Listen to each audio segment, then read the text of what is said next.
Shoot, I'm about to mess around here and hit a triple double.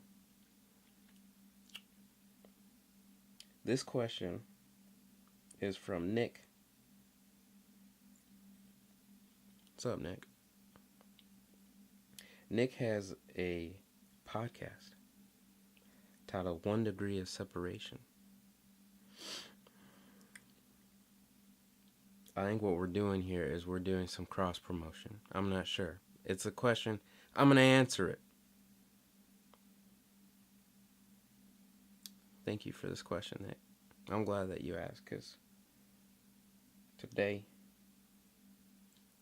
I got the answer. Let me see what this says. It's long. I think he's going to put it on the podcast. So I'm going to answer it. I'm not going to make it too long, but I'm going to make it in depth. That's called value. Okay, here we go. Dear Torlando, I know you don't usually do this, but I hope it's okay if I ask 2 questions. Feel free to answer them together or separately or whatever works best for you. Yeah, that's fine. Alright, 1.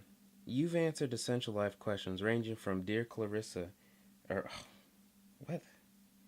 Oh, I see.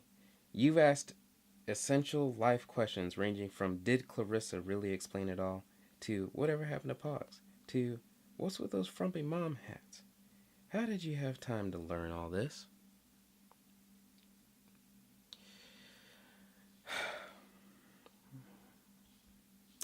You ever hear books? Nick.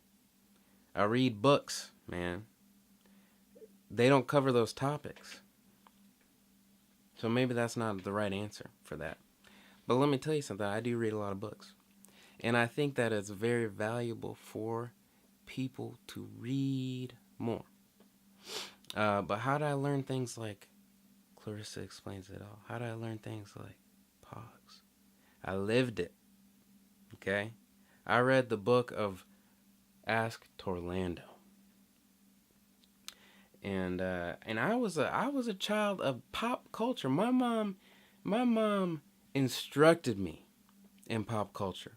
She gave me a range of everything. She made sure that as a young mixed child that I was listening to music from my roots. I was listening to Bob Marley with her. I was listening to Stevie Wonder. I was listening to Michael Jackson and Jackson 5. But I was also listening to AC/DC. She gave me a broad spectrum. And she didn't hold nothing back. I remember one time, it was early 90s, The Bodyguard came out. She took me to the theater to see The Bodyguard. I was probably about 7, 8 years old, but I remember. You know? So I had a good schooling on pop culture. But she also did other things, you know. She would sit there and help me with my spelling. She would help me with all kinds of homework. And you know, it did come to a point probably somewhere around late middle school, probably around middle school, where the homework I had to start figuring it out on my own. You know, it got a little advanced. She's a very smart lady, but it got a little advanced. And I just got one of those memories. I remember everything. I remember my first memory.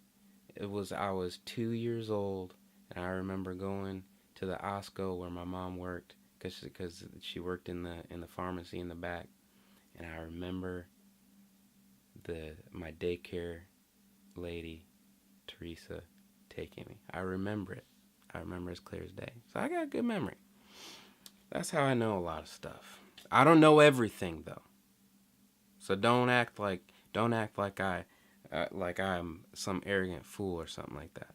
I know enough to know that I don't know enough. Okay. Oh, but that didn't even answer the question. It says, "How do you have time to learn all this?" Well, I told you in a video that I just posted.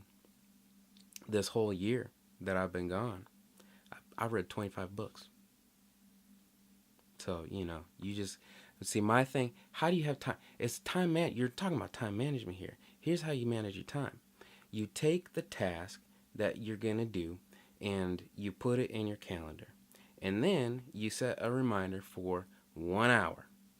1 hour hits, says you got to do this in an hour. Then you start to stop what you're doing.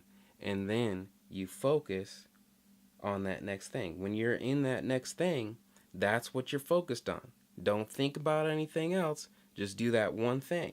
Give your undivided attention to that one thing. Then when the hour mark for the next thing hits, you pack up, you go, you give your undivided attention to the next thing. Yeah, that's how I manage my time. 2, every time I think I've figured life out, something comes around and seems to throw me off track. Hey, we've been there.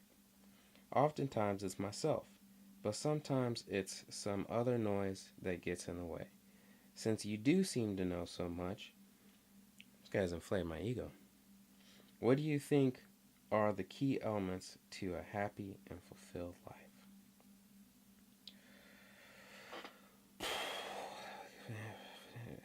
I would say that the key to happy, filled life. I would say that I have a faith-based answer, but I also have an answer that's not. I would say you need to figure out how to let yourself off the hook. What do I mean by that? I mean that right now we live in a world where I think society puts a little bit too much pressure on us. Or at least we put pressure on ourselves because we think society is putting pressure on us. And what we really just need to do is relax, Just hit the cruise control for a second and just let yourself off the hook. Okay? You're already Superman or Wonder Woman. You're already doing stuff. But if you don't do everything and you have setbacks, that's okay. In fact, what I've found is that when I am not winning, I am learning. Which is to say that when we win at stuff, like if I win a bunch of if nothing ever went wrong in my life, if every house that I painted was perfect, then if one day comes along for whatever reason and that day is not perfect and I have a huge mistake, then that mistake is going to be disastrous.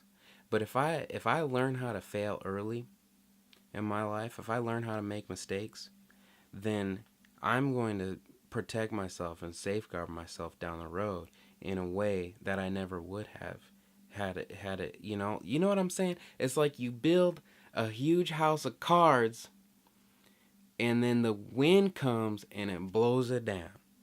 But if you had learned in the beginning that when you put the first two together, that it'd be easier if you just used wood and it would last longer, then you would build a house of wood. Does that make sense?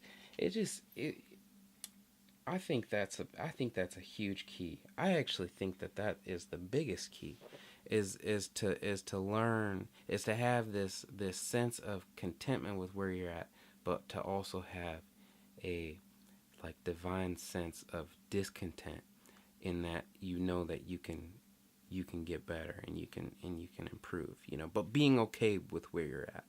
I really believe that mistakes, I think, should not be viewed as a bad thing. Problems, trials, I don't think they should be viewed as a bad thing. They should be viewed as something that's really gonna make you stronger. Because every single major change that I feel like I've ever made, I'm not sure, but I feel like I can trace that back to a failure. Did you ever think of that?